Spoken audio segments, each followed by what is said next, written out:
네, 오늘 제가 준비한 강의는 정비사업 이슈는 정해져 있다. 정비사업의 분쟁의 전형과 해법입니다. 네, 여러분들 정비사업을 하시다 보면은 여러 가지 분쟁에 맞닥뜨리게 됩니다. 실제적으로 분쟁의 유형을 정리해서 빅데이터 형식으로 정리를 해보면 다음과 같습니다. 보시면은 종교시설에 관련된 내용, 그리고 조합원 자격에 관련된 내용, 그리고 사면교사 철회에 대한 내용, 총회에 대한 내용, 분쟁 유형은 많지만 나름 다 정형화되어 있습니다. 그리고 그거에 대한 해결 방법도 어느 정도는 정해져 있습니다. 그리고 거기에 대한 데이터도 많이 쌓여 있고요. 여러 가지 분쟁의 유형 중에서 최근에 이슈가 되고 있는 세 가지에 대해서 오늘 간략하게 좀 말씀드리고자 합니다. 여러분들이 뉴스를 보시다 보면은 첫 번째로 제일 많이 나오는 거는 공사비 분쟁이라고 하는 부분은 여러분들 누구도 의심치 않으실 거예요. 그리고 최근에 또 부가인 이 관련해서 문제가 있었던 1+1 주택 분양권 관련된 문제도 있었었고요.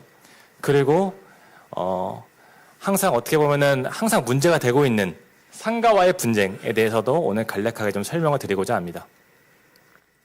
첫 번째 공사비 분쟁에 대한 부분입니다. 공사비 분쟁에 대한 기사는 하루가 멀다 하고 여러분들이 계속 찾아볼 수가 있습니다. 근데 이 공사비 분쟁에 대한 내용을 잘 보시면은 결국에는 최초 공사 계약을 할 때 문제가 되진 않습니다. 다 증액에 대한 부분입니다. 공사비 증액이 되려고 하는데 그 돈 주고 어떻게 공사를 하냐라고 하는 문제가 요즘에 최근에 많이 문제가 되고 있습니다. 실제로 보면은 메이플자이 관련해서도 입주 직전에 좀 문제가 됐었고요. 그리고 주한 사야 같은 경우에서도 많이 문제가 됐었습니다. 근데 이런 공사비 증액 문제 과연 과거에는 없었을까요? 과거에 없었던 문제가 현재에 지금 문제가 돼서 사업 지원을 만드는 걸까요? 그렇진 않습니다. 그 시공자 선정은 사업 초반에 이루어집니다. 사업 초반에 시공자 선정을 하고 시공자로부터 사업비를 조달받아서 사업을 안정적으로 진행하고자 하는 게 모든 정비사업 조합의 진행 방식입니다. 그렇기 때문에 정비사업 초반에 시공자 선정을 하고 시공자 계약을 도장 딱 찍습니다. 그러고 나서 착공 시점에 이르게 됩니다. 그 기간이 짧으면은 한 3년, 4년 걸릴 수 있겠지만은 길면은 7년, 8년 더 걸릴 수가 있습니다. 그 사이에 공사비 증액이 되는 어떤 사유들은 계속 발생합니다. 첫 번째로 누가 봐도 알 수 있는 물가 상승률, 그리고 두 번째로 초반에는 구체적인 사업 계획이 없었기 때문에 사업 계획 변경이 되면서 발생하는 여러 가지 공사비 증액 사유들이 발생할 수밖에 없습니다. 그렇기 때문에 착공 시점이 되면은 공사비 증액이 이루어집니다. 이거는 과거에도 그렇고 현재에도 여전히 이루어지고 있는 것입니다. 근데 최근에 공사비 분쟁이 많이 이루어지고 있는 부분은 조합원님들이 생각하시는 공사비 증액의 그 정도와 시공자들이 현장에서 생각하는 공사비 증액 정도의 차이가 꽤 간극이 있기 때문입니다. 최근에 규제 강화, 자재 비용 상승, 그리고 금리 인상 등으로 공사비 증액이 많이 이루어지면서 그 조합원님들이 수용하기 어렵다고 느끼시기 때문입니다. 실제로 공사비 분쟁이 이루어지는 사례를 보면은 그 현장에 가보면은 이런 얘기를 동일하게 하십니다. 조합들은 이렇게 공사비 많이 나와서 공사비 많이 나와서 사업성 안 나올 거였으면 애초부터 사업 안 했었다라고 얘기를 하고 있고, 건설사들은 손해보면서 절대 우리 사업 못한다. 이 가격 증액 안 해주시면 우리는 사업 못한다. 라고 해서 평행선을 달리고 있습니다. 그래서 공사비 분쟁이 계속 이루어지고 최악의 경우 공사 중단까지 이루어지는 것이고요. 근데 공사비 분쟁이 일어났어요. 그럼 이걸 해결을 해야 될 거 아니에요. 단순히 해결을 함에 있어서 이건 절대적인 공사비가 증액 정도가 많기 때문에 우리는 이거 못 받아들입니다. 라고 이야기를 하는 방식으로 문제 해결은 할 수가 없습니다. 당연히 일이 늘어났으면은 그에 따라서 정당한 대가를 지급하는 건 너무나 당연한 일입니다.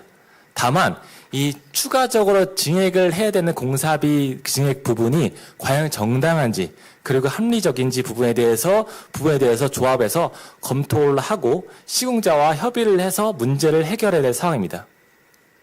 그렇게 하기 위해서는 크게 예방 방법이 있을 수 있고 예방을 했거나 아니면 예방하지 못한 상황에서 분쟁이 발생했었을 때 조정을 어떻게 하고 분쟁 해결을 어떻게 할 것인지의 문제를 여러분들 좀 알 필요가 있겠죠. 첫 번째로 예방 방법입니다. 첫 번째 예방 방법은 결국 공사비 계약, 공사 관련해서 도급 계약서 쓸 때 여러분들 주의해야 될 부분이 있습니다. 아까 말씀드렸다시피 공사비 분쟁은 공사비가 처음에 계약 체결할 때 공사 관련된 도급 계약을 체결할 때 문제가 생기는 게 아니라요. 공사비를 증액할 때 문제가 생깁니다. 증액을 하기 위해서는 최초에 그 산정된 공사비가 어떠한 기준으로 산정이 되어 있는지 당사자 간에 명확하게 약정할 필요가 있습니다. 그렇기 때문에 처음에 공사 계약을 할 때 현 공사비 산정 기준에 대해서 도급 계약서에 명확하게 할 필요가 있습니다. 첫 번째 공사비 포함 항목에 대해서 명확하게 기재를 해야 합니다. 거기서 보통 시공자들이 입찰 제안서를 제출할 때 거기에 공사비 포함 항목들이 있습니다. 그 포함 항목들이 공사 계약서에 모두 포함이 되어 있는지 첫 번째로 확인을 하고 그리고 어떤 도면을 기준으로 공사비 산정이 되었는지 그리고 그 공사비 산정이 이루어진 마감재 수준이 어떤 것인지를 당사자 간에 미리 협의할 필요가 있습니다. 그리고 그러한 내용이 공사 계약 도급 계약서 안에 명확하게 기재가 되어야 하고요. 이거는 단지 최초 공사 도급 계약뿐만 아닙니다. 도급 계약서를 체결하고 중간에 공사비가 오를 때도 거기에 대해 변경 계약서를 하실 때에도 마찬가지 이러한 부분에 대해서 체크가 필요로 합니다. 자, 두 번째로 공사비 증액이 사유가 어쨌든 발생할 수가 없습니다. 공사비 증액은 안 될 수가 없습니다. 이 증액이 발생했을 때 증액 사유가 무엇인지 그리고 증액이 발생했을 때 그 공사비 증액의 정도에 대해서 산출된 근거를 어떤 식으로 시공자가 제안을 해야 되는지에 대해서 구체적으로 계약서에 기재할 필요가 있습니다. 그래서 그 해당 규정이나 공사비 도급 계약서 안에 시공자에게 증액 공사를 요청할 시 구체적 근거를 가져올 수 있도록 도급 계약서의 해당 규정을 명확하게 기재할 필요가 있습니다.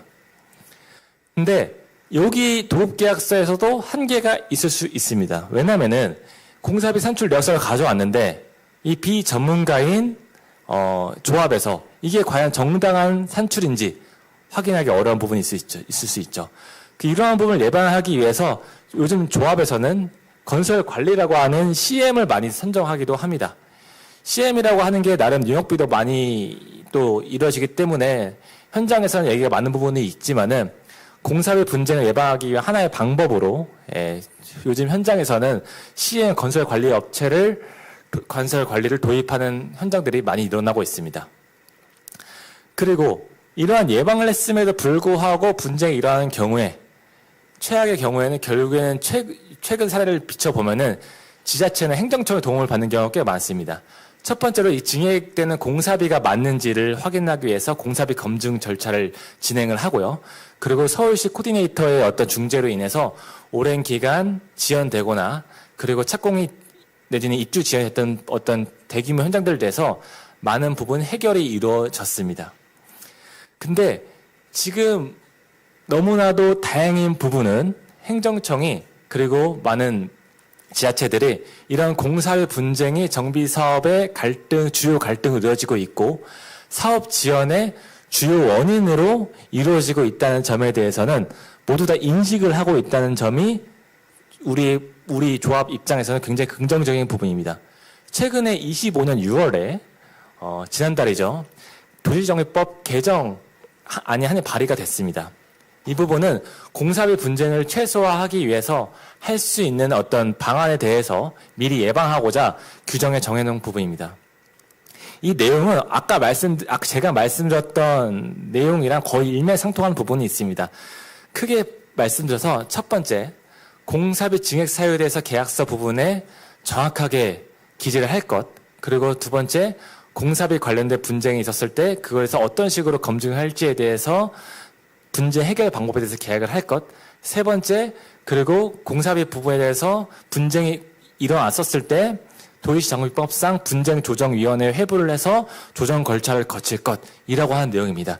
결국에는 공사비 분쟁 부분에 대해서 행정청에서도 결국엔 사업 지연의 주요 원인인 이런 부분에 대해서 해결을 하고자 도시정비법 개정안이 발의가 된 상태이고, 이 부분은 제가 보기에는 다툼의 여지가 많이 없고 아까 말씀드렸던 예방 방법에서도 많이 포함된 내용이기 때문에 크게 문제 없이 입법이 되지 않을까 저는 예상을 하고 있습니다. 네, 그리고 최근에 부가연 2에서 많이 문제가 됐었던 1+1 분양권 관련된 부분입니다. 원칙적으로 도시정비법상 1조합원에겐 1주택을 공급하는 것이 원칙입니다. 다만 도시정비법 76조 제1항, 제7호 라목에서는 예외적으로 여러분들 실무상 많이 얘기하는 1+1 주택 공급에 대한 내용이 규정이 되어 있습니다. 해당 규정 내용을 보면은 종전자산평가금의 범위 또는 종전주택 주거 전용 면적 범위 안에서 예외적으로 1주택을 추가로 공급이 가능하다라고 규정되어 있습니다. 과거에는 이 1+1 이 규정에 따라서 이 1+1 주택 공급을 받을 수 있는 조합원들에게는 다 조합원 분양가로 공급을 해주는 경우가 좀 많이 있었습니다. 하지만 최근에 아까 공사비 증액 부분과 많이 연결되는 부분인데, 공사비도 올라가지고 사업비도 올라가는데 이거 조합원들한테 2개씩 주게 되면은 일반 분양 분도 줄어들고 일반 분양 수입 줄어드는데 이거 사업성 너무 떨어지는데 이러면 안 되겠는데 라고 많은 고민들을 하시게 됩니다. 그 관련해서 많은 분쟁이나 자문도 많이 오고 있고요. 그래서 관련된 이런 사업장에서 나오는 질문은 크게 두 가지입니다. 첫 번째, 1+1 꼭 줘야 되냐? 두 번째, 1+1 주되 추가적으로 하나 주는 이 주택에 대해서는 일반 분양가대로 주면 안 되겠냐? 그러면은 사업성에 문제가 없으니까, 그러면 문제가 그렇게 해서는 안 되겠냐라고 많은 질문이나 그 질문이 많이 옵니다. 이게 법원의 입장입니다. 법원은 도시지정비법 아까 말씀드렸던 1+1에 대한 부분은 결국에는 1+1을 조합해서 해야 한다라고 하는 부분이 아니라 재량으로 할 수 있다라고 하는 부분이기 때문에 조합이 1+1 주택 공급 대상자들한테 반드시 1+1을 줄 필요는 없다. 그거는 조합의 사업성이나 이런 부분을 고려해서 재량으로 판단할 부분이다 라고 얘기를 하고 있고, 그리고 추가적으로 주는 주택에 대해서 조합원 분양가가 아닌 조합원임에도 불구하고 일반 분양가로 줘도 되냐라고 하는 어떤 부분에 대해서도 당연히 1+1 주택 공급 자체가 조합원의 당연한 권리가 아니기 때문에 일반 분양가로 줘도 된다. 그거는 조합의 재량이다 라고 판단하고 있습니다. 여러분들 잘 아시다시피 부가연 2 같은 경우에 이것 때문에 소송이 진행됐었습니다. 이 기사에도 보시는 바와 같이 조합은 최초 분양 시에 1+1 분양 접수됐지만은 이후에 2주택 공급 약속을 취소한 경우에 이러한 관리처분 계획이 과연 위법하냐 적법하냐에 문제됐던 사안에서 법원은 이러한 분양 취소 자체가 유효하다고 했습니다. 아까 설명드린 법원의 입장에 일맥상통하는 부분이죠. 어떻게 보면 당연한 결과이고 수순이기도 했습니다. 결국에 1+1 주택 공급과 관련해서 해법을 정리를 하자면은 1+1 주택을 공급을 할지 말지는 조합의 사업성에 따라서 재량으로 판단할 부분이고, 1+1 주택 공급을 하더라도 추가적으로 공급하는 주택에 대해서 조합원 분양으로 할지 일반 분양가로 분양을 할지는 결국 조합이 재량으로 판단하시면 된다라고 간단하게 정리를 하시면 되겠습니다. 상가와의 분쟁에 대해서 말씀드리겠습니다. 아까 말씀드렸던 오늘 세 가지 분쟁 중에서 공사비 관련된 분쟁, 그리고 1+1 관련된 분쟁은 최근 공사비 상승으로 인한 사업성 악화로 발생되는 분쟁이라고 할 수 있습니다. 하지만 이 상가와의 분쟁은 언제나 나오는, 시험으로부터 나오는 단골 문제, 절대 빠지지 않은 기출 문제, 그리고 특히나 재건축 조합에서 항상 안고 가야 되는 분쟁이라고 말씀드릴 수가 있습니다. 상가는 조합 설립을 위한 동의 절차에서부터, 그리고 상가 관리처분 계획 거의 사업의 막바지 단계에서 이익 정산의 문제까지 말 그대로 조합 아파트 입장에서 봤었을 때는 항상 아파트 조합원들을 괴롭히는 존재입니다. 그리고 상가 아파트 조합 입장에서 봤었을 때는 재건축 사업을 지연시키는 어떤 그런 존재입니다. 그런데 이러한 상가 조합원들이 과연 재건축 사업을 지연시키는 이유가, 정말 상가를 소유한 상가 조합원들이 재건축에 정말 사람 자체들이 뭔가 좀 이 재건축을 싫어하는 악마들이기 때문에 과연 그럴까요? 전혀 그렇지는 않습니다. 재건축으로 인해서 아파트 조합원과 상가 조합원들 간의 경제적, 재산적 이익과 어떤 비용의 차이가 있기 때문인데요. 실질적으로 법원이, 이건 서울고등법원에서 법원이 판단한 내용입니다. 해당 내용을 보면은 상가의 경우에는 재건축 공사 기간 중에 영업을 중단해야 되기 때문에 소득이 감소하고 단골 고객이 떨어질 우려가 있다. 그리고 여러분들, 신축 상가를 짓는다고 하더라도 단골 고객이 바로 생기는 건 아니죠. 동일한 영업장에 동일하게 또 온다고 하더라도. 그리고 또 장사 잘 되는 어떤 상가들이 재건축 공사가 이루어지는 2년, 3년 동안 계속 다른 데서도 영업을 할 것이 잠시 또 영업을 또 중단하는 것도 아니잖아요. 그렇기 때문에 상가 같은 경우는 단골 고객이 떨어질 우려가 있고, 아파트 같은 경우에는 주거 환경이기 때문에 일반 분양이 상대적으로 쉽습니다. 근데 상가 같은 경우에는 여러분들 여러분들 너무나 잘 아시겠지만 상가 공실 우려가 너무 크죠. 그렇기 때문에 상가 일반 분양은 정말 아파트 일반 분양만큼 쉽지가 않습니다. 그렇기 때문에 이 재건축으로 인해서 상가와 아파트가 얻을 수 있는 이익, 그리고 어떻게 보면은 지출된 비용, 손해가 서로 간의 차이가 났을 수밖에 없습니다. 그렇기 때문에 이 판결에서도 전제를 하고 있는 부분은 상가 조합원들보다 아파트 조합원들에게 재건축 사업을 추진하고자 하는 유임이 더 크다라고 하는 부분은 전제사실로 좀 깔고 가는 부분이 있습니다. 이런 어떻게 보면 현실적 상황을 조금 이해하셔야지 상가의 분쟁을 좀 해결하는 데 많이 도움이 될 수 있습니다.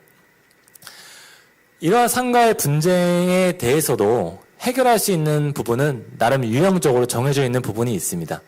첫 번째로는 독립정산제 체결입니다. 여러분들 많이 들어보셨을 건데요. 독립정산제라고 하는 부분은 크게 두 가지입니다. 상가 계획과 관련해서는 상가 조합원들한테 맡긴다. 상가 조합원들의 결정, 내주는 대의원의 총회 결의를 거쳐서 그 결의에 따라서 한다라고 하는 게 첫 번째고요.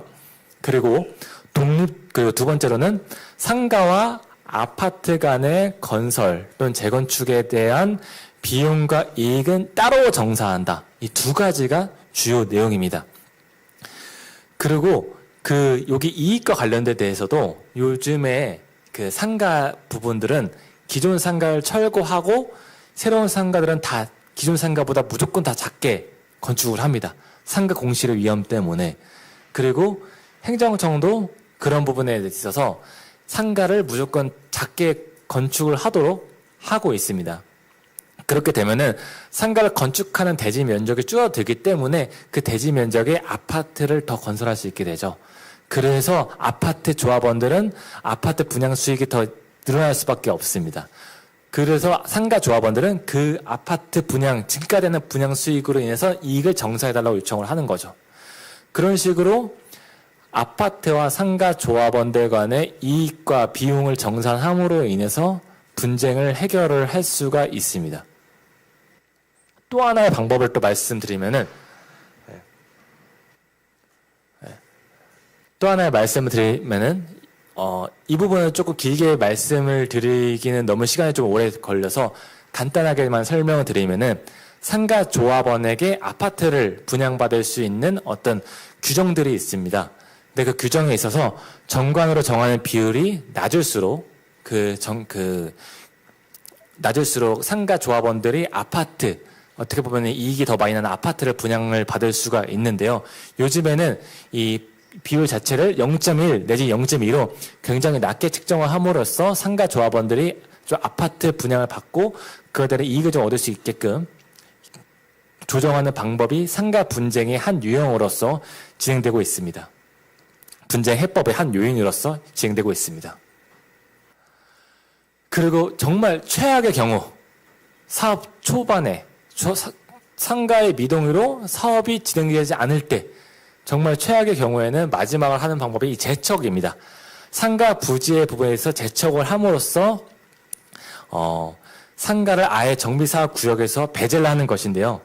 이게 상가 조합원들과 그리고 아파트 조합원들이 공동으로 사용하고 있는 대지를 일반적인 민법에 따라서 공유 분양을 하기 위해서는 그 절차 자체가 굉장히 복잡합니다. 그 기간도 많이 걸릴 수밖에 없고요. 그런데 도시정비법에서는 이거를 조금 더 간략화해서 토지 분할에 관한 소송만 제기가 되면은 추진위원회 당시에 그 조합설의 동의를 충족시키기 위한 토지 분할 소송이 제기가 되면은 조합설의 인가 및 사업 시행 계획 인가 절차, 즉 사업 진행이 이루어질 수 있도록 도시정비법에서 규정하고 있습니다. 그렇기 때문에 최악의 경우 상가와는 도저히 이 사업 진행이 될 수 없다라고 하면은 이런 조합 설립 인가 이전에 재척을 하고 진행할 수 있는 방법이 있습니다. 제가 오늘 준비한 강의는 여기까지입니다. 여러분들 사업을 진행하는 데 있어서 많은 도움이 됐으면 좋겠습니다.